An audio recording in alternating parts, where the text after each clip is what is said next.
Hello दोस्तों, good afternoon. कैसे हो आप लोग सब? आई होप आप लोग अच्छे होंगे। मैं भी बहुत अच्छी हूँ दोस्तों। और क्या चल रहा है लाइफ में फटाफट कमेंट करके जरूर बताना। और आज खाने में क्या बनाया है तो वो भी जरूर बताना। तो आज हमने जो बनाया है वो मैं बताती हूँ। आज है 11 दोस्तों, तो ओबियसली हमने खिचड़ी ही बनाई होगी, साबूदानी खिचड़ी बनाई। और बस अभी हम लोगों ने भोजन किया है। बच्चे भी, क्या होता है जिस दिन मेरा व्रत होता है ना उस दिन बच्चे भी व्रत रख लेते हैं साथ। बच्चे कहते हैं कि नहीं मम्मा जो आप बनाओगे ना वही हम लोग खाएंगे, क्योंकि उन्हें साबूदाने की खिचड़ी इतनी पसंद है, इतनी पसंद है कि बता नहीं सकते। और अभी 2 दिन बाद आने वाली है शिवरात्रि, तो उसके लिए भी वो लोग इतने क्रेजी हैं कि बता नहीं सकते। क्योंकि हर साल शिवरात्रि के दिन हमारे यहाँ बहुत वैरायटी बनती है फलहार में। तो वो उस दिन का देखते हैं। यदि पॉसिबल हुआ तो मैं वीडियो जरूर शूट करके आप लोगों को बताऊंगी कि उस दिन हम लोग क्या क्या बनाएंगे। तो चलिए दोस्तों, बात करते हैं, मुद्दे पर आते हैं कि आजकल क्या करूं मैं। मुझे जवाब देना बनता है कि लोग क्वेश्चन करते हैं तो जवाब देना बनता है, क्योंकि यूट्यूब पर है और हमारी फैमिली हमसे क्वेश्चन पूछ रही है। तो यदि हम चुप हो जाएंगे तो गलत हम साबित होंगे। इसलिए मैं जवाब यहाँ देने के लिए बैठी हूँ और देना भी चाहिए। मेरी राय में जवाब देना भी चाहिए। यदि आपसे कोई क्वेश्चन करना है तो आप उसको आंसर दो।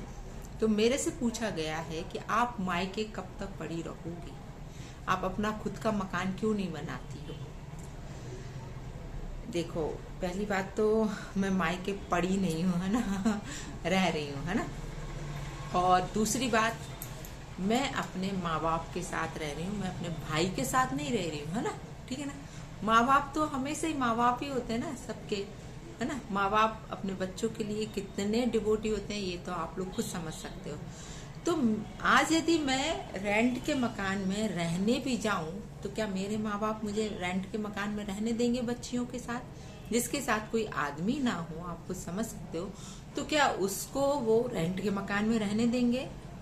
कभी नहीं रहने देंगे। ऐसा नहीं है कि मैंने कभी कहा नहीं होगा कि माँ मैं अलग रहूंगी, मैं रेंट के मकान में रेंट पे ले लेती हूँ। लेकिन आप खुद समझ सकते हो कि एक अकेली लेडी के लिए वो कहाँ तक सही होगा अकेले रहना। आज आप खुद सोचो कि जब मैं यहीं रह रही हूँ तो दुनिया खाने के लिए दौड़ती है। यदि मैं अकेली रहने लगूँ तो क्या मेरी बच्चियां सेफ रहेंगी या मैं सेफ रहूंगी? कभी नहीं रहूंगी, क्योंकि दुनिया उंगली उठाने में कसर नहीं छोड़ती है। आज हम लोग खुश हैं, मैं अपने माँ बाप के साथ रह रही हूँ। ये जो घर है ये मेरी माँ का घर है और यहाँ मेरी माँ मुझे रखे हुए है। और कब तक हमारा यहाँ पे डेरा है ये हमें नहीं मालूम है, लेकिन मेरे ख्याल से मेरी बच्चों की मीन्स मेरी राधिका की, मिष्टी की मैं कुछ नहीं बोल रही क्योंकि मिष्टी बहुत छोटी है। राधिका का जैसे ही जॉब लगेगा, अभी 4 साल की पढ़ाई और उनकी, क्योंकि अभी 12th है उनका इस साल, अगले साल से वो बाहर, अगली साल क्या यही साल अभी वो 2-3 महीने में बाहर चली जाएंगी। जैसे रिजल्ट आएगा कौन सा कॉलेज मिलता है, क्या है, उन्हें क्या करना है, ये सब उनको ही मालूम है। बस हम तो उनके पीछे पीछे हैं, क्योंकि हमें उनकी पढ़ाई पूरी कराना है, अच्छे कॉलेज से कराना है ताकि उन्हें जल्दी से प्लेसमेंट अच्छा मिले, ताकि वो जो, और उनका खुद का कहना ये है हमारी राधिका का कि माँ जैसे ही मेरी जॉब लगेगी अच्छी, मैं सबसे पहले एक मकान फंसाऊंगी ताकि आपको वहां रख सकूँ। तो बस आप लोग खुद समझ सकते हो कि मैं यहाँ कितने साल के लिए हूँ, है ना। कोई मैं यहाँ कब्जा करके तो बैठी नहीं हूँ इस मकान पर। कुछ लोग बोलते हैं या कुछ रिश्तेदार ऐसा समझते हैं कि हम कब्जा करके बैठे हैं, तो हम कब्जा करके बिल्कुल नहीं बैठे। कोई लड़की अपने घर में कब्जा करके नहीं बैठती है। सर्कमस्टेंसेस ऐसी बन जाती हैं कि रहना पड़ता है। और आज हम यहाँ रह रहे हैं तो हम कोई माँ बाप से अपना खर्चा नहीं उठ पा रहे हैं, सारा खर्चा हम खुद उठा रहे हैं, अपने बच्चों की पढ़ाई का, इवन खाने पीने का। सिर्फ ये बोलो कि हम यहाँ रह रहे हैं तो वो रेंट ही बस समझ लो कि रेंट, जहाँ जाएंगे तो हम रेंट देंगे तो वो माँ मेरी में से नहीं लेती है।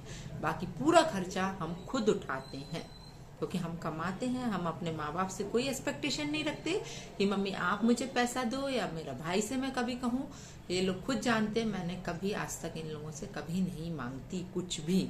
हाँ, यदि ये लोग खुद मन से मुझे कुछ करते हैं तो वो बात एक अलग है, लेकिन मेरी डिमांड कभी भी नहीं होती इन लोगों के सामने। तो आप लोग समझ सकते हो कि एक औरत की कितनी बड़ी मजबूरी होती होगी उसे मायके में रहने की। किसी को शौक नहीं होता यार मायके में रहने का। आज आप लोग भी एक औरत हो, मेरे अधिकतर व्यूअर्स जो हैं लेडीज ही हैं, तो आप लोग भी समझ सकते हो। यदि आज आप ससुराल में रह रहे हो और वही जगह यदि आप मायके में रह रहे हो तो इज्जत का क्या होता है। आज पल पल पे हमें सुनना पड़ता है, ऐसा नहीं है, सुन के चलना है। आप वही जगह यदि आप ससुराल में सुन रहे होगे ना तो आपको बुरा नहीं लगेगा दोस्तों, कभी भी नहीं लगेगा। लेकिन यदि आपको दो बातें यदि आपके मायके वालों ने बोल दी ना तो आपको बहुत बुरा लगेगा। फिर ये फील होगा कि यार क्या अपना घर होता तो कितना अच्छा होता। और मेरा तो सपना है दोस्तों, मेरा कभी अपना घर नहीं होगा। कि मैंने खुद, ऐसा नहीं है, मैंने अपना जो राधिका मिष्टी के पापा थे उनका मकान मैंने खुद बनवाया था, ऊपर का पूरा पोर्शन मैंने बनवाया था, मेरे पैसों से बना था। लेकिन मुझे कभी कुछ नहीं मिल पाया वहां से, और अपना समझ के खड़े होके मैंने वो मकान बनवाया था ऊपर का। लास्ट टाइम गुस्सा आई तो तोड़ भी दिया था, सच बताऊं, क्योंकि खुद के पैसा लगा था और कुछ नहीं मिल रहा था दोस्तों। तो गुस्से में मैंने 2-3 मजदूर मिलवा के और उसको तोड़ा ताड़ी भी करी थी। मैं झूठ नहीं बोलूंगी, जो चीज सही है वो सही है। हर औरत को गुस्सा आता है उस टाइम पे कि कुछ भी नहीं मिल रहा, 1 रुपए भी नहीं मिल रहा। उसमें इतना पैसा मैंने लगाया था, अपनी मेहनत का लोन लिया था, 3 साल में मैंने लोन भी चुकाया था, लेकिन क्या मिला? कुछ नहीं बन पाया ना मेरा खुद का मकान। आज मैं यहाँ रह रही हूँ, लेकिन खुद का होता है। वहां आप अपने हिसाब से चल सकते हो, अपने हिसाब से रह सकते हो, अपने हिसाब से चेंजेस कर सकते हो घर में। लेकिन जब आप दूसरों के घर में रहते हैं तो आपको उनके ही अकॉर्डिंग रहना होता है। और आज मैं यहाँ हूँ तो ठीक है, मैं खुश हूँ क्योंकि मेरे माँ बाप इतने अच्छे हैं कि मेरे लिए सहारा दे के रखे हुए हैं, मेरी बच्चियों के लिए सहारा दे के रखे हैं। मैं तो कहती हूँ ऐसे माँ बाप सबको मिले, सबको मिले। यदि लड़की परेशान है तो और कौन सोचेगा? माँ बाप के अलावा कोई नहीं सोचता, इवन भाई लोग तक नहीं सोचते। मैं आपको इतना बता दूं कि भाइयों को भी अपना ही परिवार दिखता है। कभी वो ऐसा नहीं सोचेंगे कि बहन परेशान है या कुछ है। सिवाय माँ बाप के कोई साथ नहीं देता है। मैं कहूंगी कि मैं बहुत खुशनसीब हूँ दोस्तों कि जो मुझे, मेरी माँ बहुत अच्छी। मैं सच बताऊँ, माँ मेरा इतना दर्द समझती है, मेरे पापा बहुत दर्द समझते कि बच्ची परेशान है। वो मेरे चेहरे से मेरे भाव पढ़ लेती हैं कि आज मंजू को ये प्रॉब्लम हो गया, मतलब कितना। और वो हमेशा ही बोलती है कि हम 4 भाई बहन हैं दोस्तों, बड़े भाई हैं, फिर 3 बहन हैं। तो ये कहती हैं कि 3 लोग तो मजबूत हैं, एक मतलब मैं कमजोर हूं तो क्यों ना इनको सहारा दूं मैं। कहते हैं कि एक पलंग होता है, पलंग के 4 पैर होते हैं, तो एक पैर यदि टूट रहा है तो उसको यदि थोड़ा सा सहारा दे दो तो वो पलंग पूरा बच जाएगा। ये मेरी माँ का कहना है कि थोड़ा सा बस सपोर्ट दिया। और आज हैं हम इतने संबल हैं, हम अपना खर्चा खुद उठा रहे हैं दोस्तों, हम कोई एस्पेक्ट। और आज क्या, शुरू से ही मैं कर रही हूँ। आज मुझे कमाते कमाते 27 साल हो गए। कितनी छोटी उम्र से मैं कमा रही हूँ मैं जानती हूँ।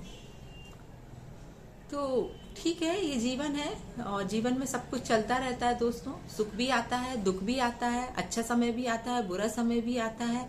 लेकिन आप उस अच्छे समय में तो सब अच्छे से रह लेते हैं, लेकिन बुरे समय में यदि आप अच्छे से रह रहे हो तो वो ही एक मिसाल बन जाता है।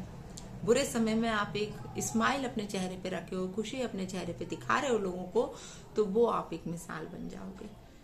आज इस चेहरे के पीछे भी कितना दर्द है, कितना परेशानी है, ये आप लोग बहुत अच्छे से समझते हो। लेकिन हर चीज को मैं बहुत अच्छे से टैकल करती हूँ, हर चीज को मैं कि नहीं यार, मुझे दुनिया को ये सब नहीं दिखाना कि मैं इतनी दुखी हूँ। लेकिन कभी कभी बोलते बोलते मैं इमोशनल हो जाती हूँ, क्योंकि वो मेरा स्वभाव है दोस्तों।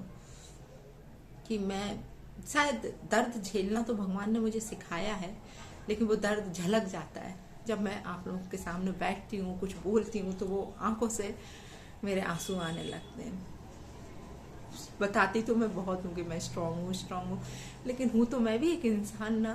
फीलिंग्स तो मेरे अंदर भी है ना दोस्तों, ऐसा थोड़ी है कि मेरे अंदर नहीं होंगी फीलिंग्स। लेकिन क्या करूँ, हर चीज को अंदर दबा के रखना होता है।